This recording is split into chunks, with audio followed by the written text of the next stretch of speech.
I'm excited for our next speaker, Adam Horowitz. So you take this idea of hacking, and then you also talk about the scientists who are trying to hack the brain and who are trying to figure out the way why we do what we do, and using technology to understand that. So I feel like we should bring him out. All right, he's a little intro for him, and I've been speaking to him backstage. And by the way, just like, this is the guy you want at your dinner table, like just always bringing these kind of like mind-blowing ideas.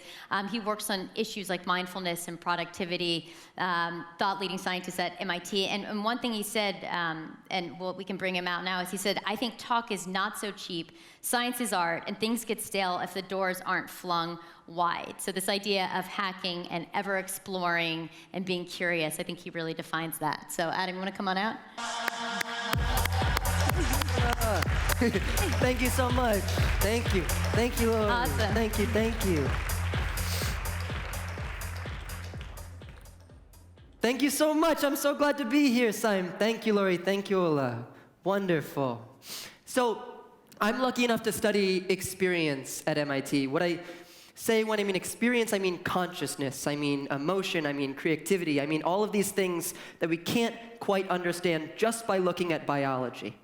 So I'm going to talk a little bit about how it is that looking at a creature from the outside, we can understand experience from the inside. So we know that consciousness comes from this machine. We know it comes from the brain, which is pretty amazing if you think just about this machine.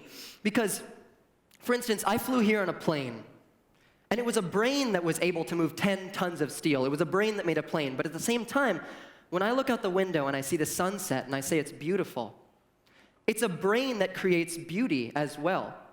It's the same machine that's able to move 10 tons of steel and create the experience of awe. It's an incredibly very diverse, functional piece of machinery. The problem is, there are about 86 billion pieces, and each of those pieces has thousands of connections. So it doesn't really make sense to look at one part of the brain and say, I'm looking for consciousness or empathy or emotion. It makes sense to look at it in terms of systems. So when I talk about systems in the brain, I'm talking about synchrony. Which pieces work together? So if you watch this video for 1 second,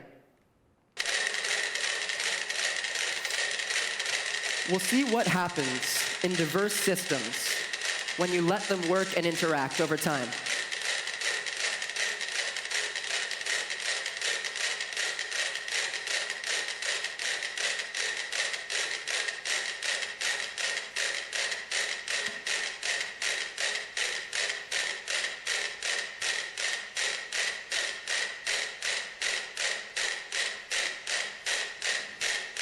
So, you'll notice that complex, interdependent systems start working together.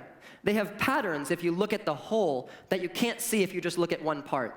The same thing happens in the audience. If I ask you to tap along, you're going to follow some rules. Maybe you'll do the same thing as your neighbor. Maybe you'll try really hard to do the opposite thing. But if we look at all of you together, we can look at patterns. In the same way we can look at patterns in metronomes, patterns in computational systems. So the patterns that I look at are two different networks. The executive network is the different neurons that are moving together when we're focusing on a task, when we're looking at the outside, when we're focused in front of us, not inside of us. And then the default mode network is the opposite. It's when we're thinking about our ego. It's the past, it's the future, it's our reflections. It's what's happening right now. If I'm speaking to you and you're not really listening to me, you're thinking about what you could add to the conversation. You're thinking about your reaction to the conversation.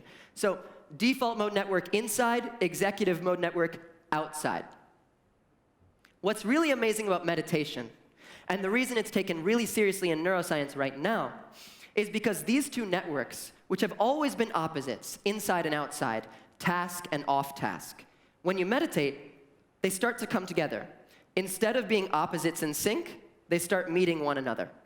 And it's really important because what that means is you get to control your self-reflection as if it was a task.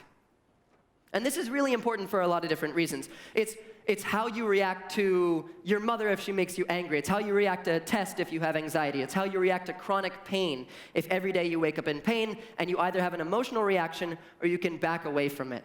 I was speaking to Ola last night about this, and he said it's the difference between I am jealous and I feel jealous. It's the ability to step away from an emotion and examine it rationally. What's also really exciting is that the science behind it, these two networks together, matches the experience. People say that they feel this, that they can control their emotions more when they meditate. And what's also really cool is when we know the science behind it, we can improve training. So if I know that the integration of two networks happens when we're in flow state, when we're really meditating, then I can give people real-time feedback while they're meditating on that part of their brain, which cuts down meditation training by weeks. So this thing, silence, is pretty incredible. If we take just 10 seconds to think about it.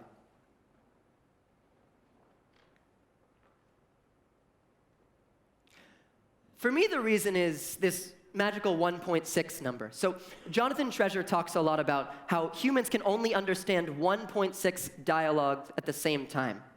1.6 streams of speech.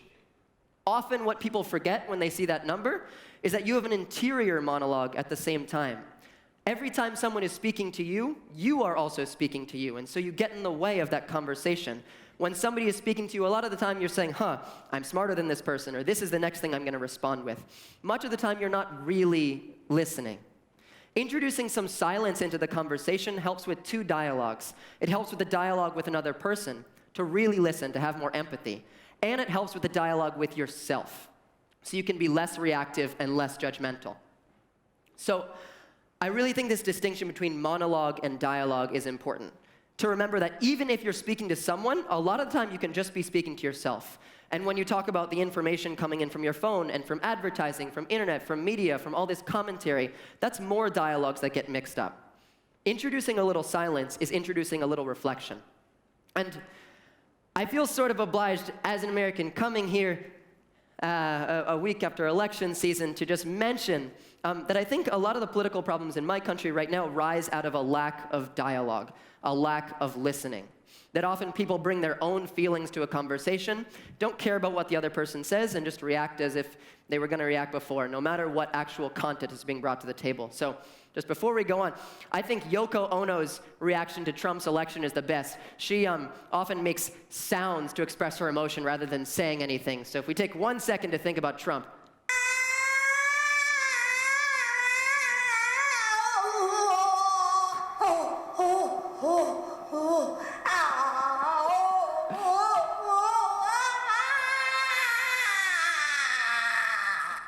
I don't know if that makes sense to any of you. That makes sense to me. Yeah. So to bring it back to brain science, we're talking about empathy, we're talking about silence, we're talking about mindfulness, but what kind of tools are we using to investigate those? There are these amazing new tools coming out in the past 5 years. The top one I want to talk about right now is Opto Genetics, which is the ability to control minds with light. You'll see this mouse, when this light turns on in its motor cortex, has no choice but to turn left, right now. What's happening right now is neurons in its brain have been made photoreactive with something called channelrhodopsin, which means when you turn on a light, they produce electricity.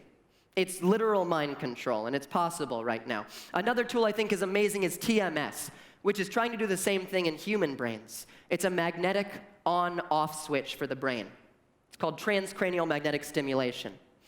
And the last I want to talk about, which is what I work on, is functional connectivity, which are all of these series of tools to examine the brain as a network. Remember that metronome, to look at the rules and the patterns, not just the parts.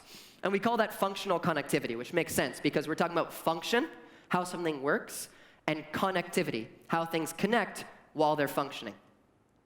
And functional connectivity can do some pretty amazing things. So, for instance, we can present a clip to somebody, present a video to them, and then we can just look at the brain activity, just look at the patterns, and we can reconstruct the clip without knowing what video they saw. So this is work from Nishimoto and from the Gallant Lab at Berkeley. On the left, you see what they were shown. On the right, you'll see what was reconstructed just from brain images. And so this is the beginning. It's not perfect, but this is mind reading. And then what's also amazing is if we teach a computer to read minds, Or we teach a computer to work like the visual system of the brain, and then we give it a blank screen, a blank canvas, and we say, draw whatever you know. This is what we get. It's amazing. This is art produced just by a computer trained like the human visual system on a blank canvas. So this pattern analysis is really powerful for recreating and understanding visual experience, and experience generally. So this right here is predictive brain modeling for treatment.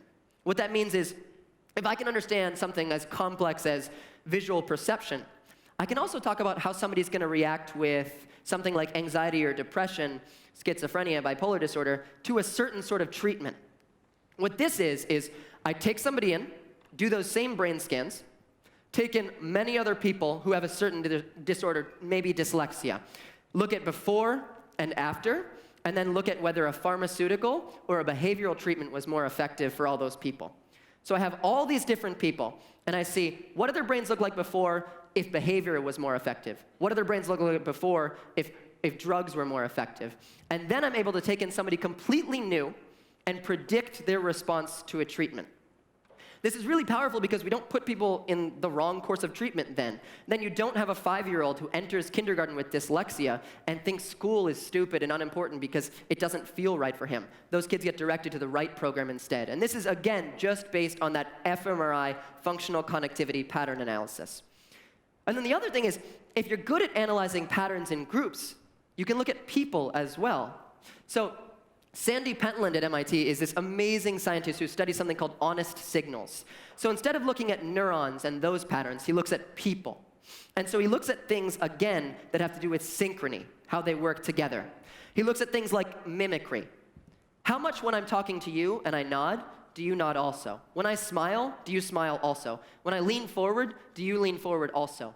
And with all of these things, even without any sort of audio recording, he can look at a group of people just with video analytics looking at mimicry and predict who's going to get the business offer, who's going to get the number for the next date, who's going to get the sale, who's going to get the good salary negotiation.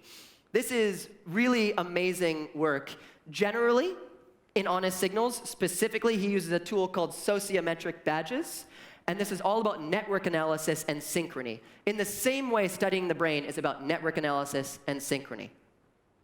So talking a lot about these old tools is really exciting, but I'm also talking about these new tools is exciting. I'm also excited about old tools. So meditation is a great example. Meditation was not taken seriously. It turns out it helps with anxiety and PTSD and depression and chronic pain and memory. But it wasn't taken seriously because it had a different vocabulary than science. There are other things like this. For instance, Sandy Pentland can look at an entrepreneur and guess his success based on sociometric badges. But I also think probably Ula can look at an entrepreneur and guess based on experience his success, not based on sociometric badges, but based on something called theory of mind, which is minds understanding minds, brains understanding brains. And there's a whole history of disciplines.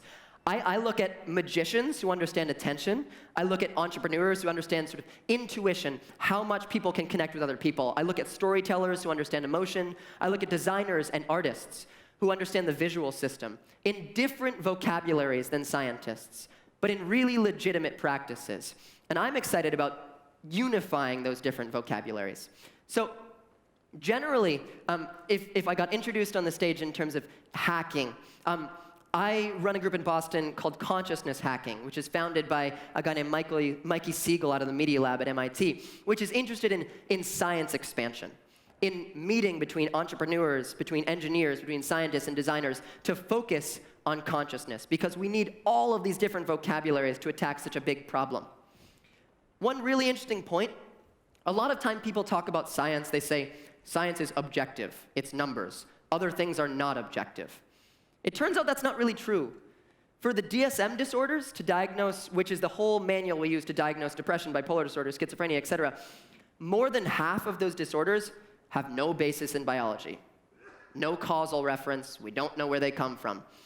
And I think we need to look outside for that, to people who have experience with them, to the artists who look into interpretations in the theater or paintings of them, to the storytellers who tell those people's stories. Meditation, again, wasn't taken seriously because of its vocabulary, Now that it's come into the science world, we have this new, incredibly powerful tool. So I'm excited to be speaking at a place like Sime because I think entrepreneurship exists exactly in between all these different disciplines because it's about teamwork and it's about listening. You don't say engineering is useless. You don't say design is useless. You don't say art is useless. You say we're going to solve the problem together. Whatever solves the problem, it's part of the team. And this sort of listening, I think, is massively important and needs to be introduced to science a little more, especially if we're trying to tackle something as complex as consciousness. So we come back to this piece of silence and this piece of dialogue, this piece of listening. Why I think meditation is so exciting is because of that magical number 1.6. If we introduce a little silence and we introduce a little dialogue, I think we introduce empathy to the conversation. We make it more diverse, we bring in more vocabularies, and we tackle bigger problems together. So thank you so much. I give you a round of applause for listening to me for so much time. I really appreciate it. I'm so glad to be here in Stockholm. Thank you so much.